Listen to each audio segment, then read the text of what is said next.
Right నమస్తే welcome to ATV.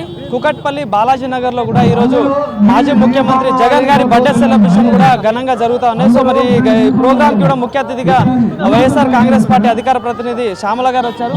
Madam ఎట్లా జరిగాయి ఈరోజు జగన్ గారి సెలబ్రేషన్స్ ఎట్లా జరిగాయి?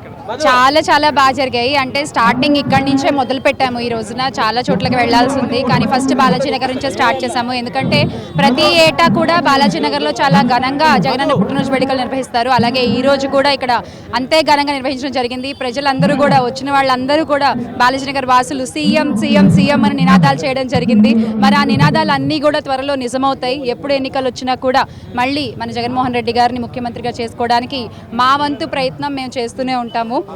ఆ దేవుడి ఆశీస్సులు ఎల్లప్పుడూ ఆయనపై ఉండాలి, ఆరోగ్యంగా సంతోషంగా ఆయన ఉండాలి అని మనస్ఫూర్తిగా కోరుకుంటూ ఉంటాయి. ఈ క్రేజ్ చూస్తుంటే మళ్ళీ అధికారంలో మీరే ఉన్నట్టు అనిపిస్తుందా మీకు? అధికారంలో వైఎస్ఆర్ కాంగ్రెస్ పార్టీ ఉంటే ఎలా ఉంటుందో గత 5 సంవత్సరాలు చూశారు. దానికి మించి వచ్చే ఎన్నికల తర్వాత చూడబోతున్నారు. ఖచ్చితంగా మళ్ళీ మరొకసారి మన జగన్మోహన్ రెడ్డి గారే ముఖ్యమంత్రి కాబోతున్నారు. కాబోయే సీఎం గారికి ఆర్థిక జన్మదిన శుభాకాంక్షలు.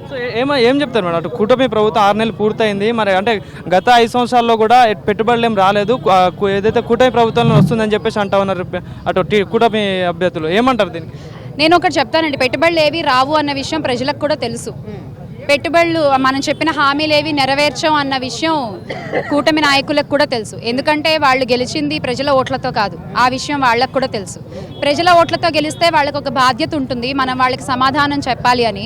కానీ ప్రజల ఓట్లతో గెలవలేదు కాబట్టి ఇచ్చినా ఇవ్వకపోయినా పర్వాలేదులే అనేటువంటి ఒక తేలిక భావంతో ఈ రోజున కూటమి ప్రభుత్వం అంతా వ్యవహరిస్తోంది అనేది నా అభిప్రాయం. అంటే ఎట్లా అనిపిస్తుంది 6 నెలల కూటమి పాలన మీద మీ అభిప్రాయం ఏంటి?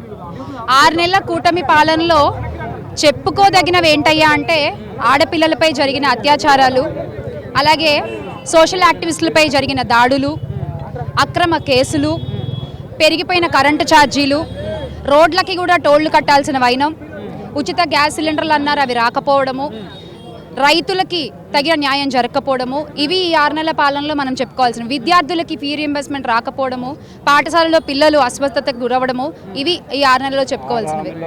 జమిలీ ఎన్నికలు వస్తున్నాయని చెప్పేసి ఒక వార్త కూడా వస్తూ ఉంది. ఒకవేళ వస్తే ఏంటి మరి వైఎస్ఆర్ పార్టీ పరిస్థితి? ఏమండి, జమిలీ ఎన్నికలు వచ్చినా, అసలు ఎన్నికలే వచ్చినా, ఏవి వచ్చినా, ఎప్పుడు వచ్చినా కూడా వైఎస్ఆర్ కాంగ్రెస్ పార్టీ ఎప్పుడు సంసిద్ధంగా ఉంటుంది. వైఎస్ఆర్ కాంగ్రెస్ పార్టీని అభిమానించే అభిమానులు అందరూ కూడా సిద్ధంగా ఉంటారు అనేది నా నమ్మకం. వైఎస్ఆర్ కాంగ్రెస్ పార్టీ తెలంగాణలో పుంజుకునే ఛాన్స్ ఉంటుందా అంటే ఏం చెప్తారు?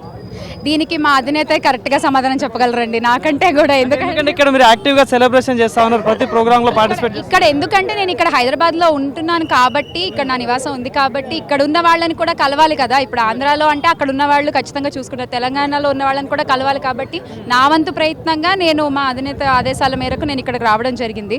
అంతే. Thank you.